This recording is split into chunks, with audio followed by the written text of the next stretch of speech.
Hi, guys. Today, let's see, we are going to discuss the differences between freedom and liberty in early Western civilization. And as normal, if you see me looking away, it's because I'm following along with my notes I've jotted down here. And we only have 5 minutes, so I'm going to get right into it. Basically, liberty and freedom, by today's understanding, is not necessarily the same as where it was in Greek, Roman republicanism, later English common law, etc.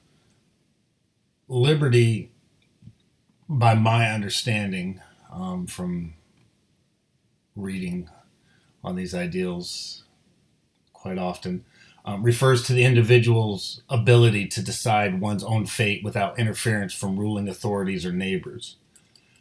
Basically, liberty refers to the individual, and freedom would refer to a systemized apparatus of encoded laws that protects, or at very least, lays out the liberties of the citizenry. And what mean by these two is that the liberty has more to do with the individual's ability to have access, exercise free will. Freedom would be the laws or the protections for you to exercise those liberties. Under Greek democracy, they offered a sort of populism. They gave a sense of redress and participation by the commoners or the citizens, which did indeed impart limited liberties for the masses. And the freedoms were normally enforced by somewhat of a ruling class or committees in the city states under Greek democracy.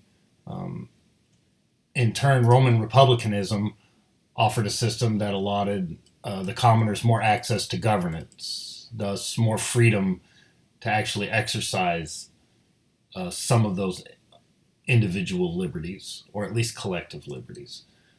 Both of these systems had hierarchical flaws, which tended to end in absolutism and even create a bulwark towards monarchy, and neither offered freedom nor liberty to the slave classes.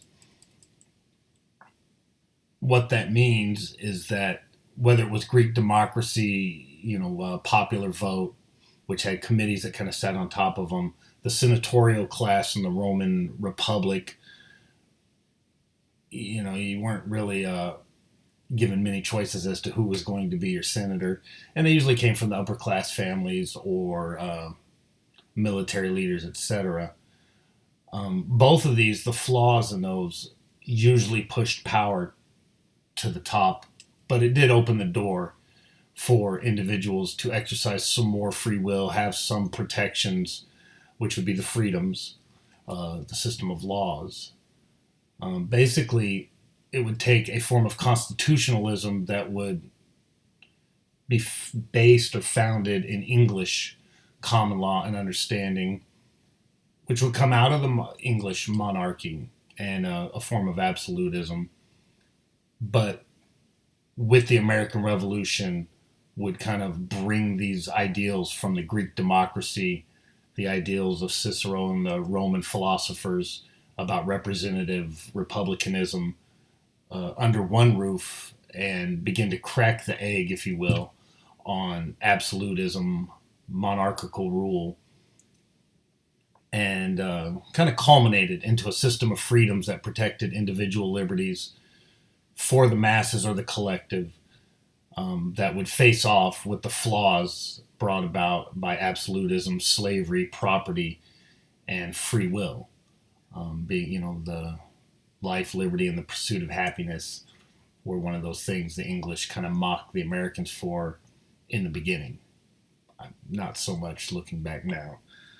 A couple pieces that, besides the articles where I pulled some of the information I just offered, that were given to us through class, I have a couple quotes that I think two guys that sum it up very well. One is John Adams, which is by David McCullough.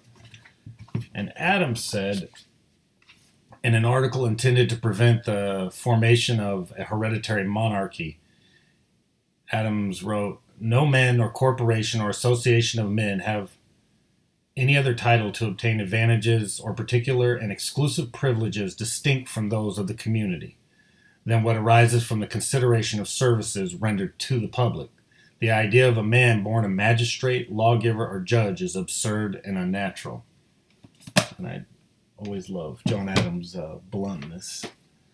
And another newer author, they probably all heard of Mark Levin, in his book Liberty and Tyranny, sums up the two ideals and differences, or at least how they work in tandem, of liberty and freedoms.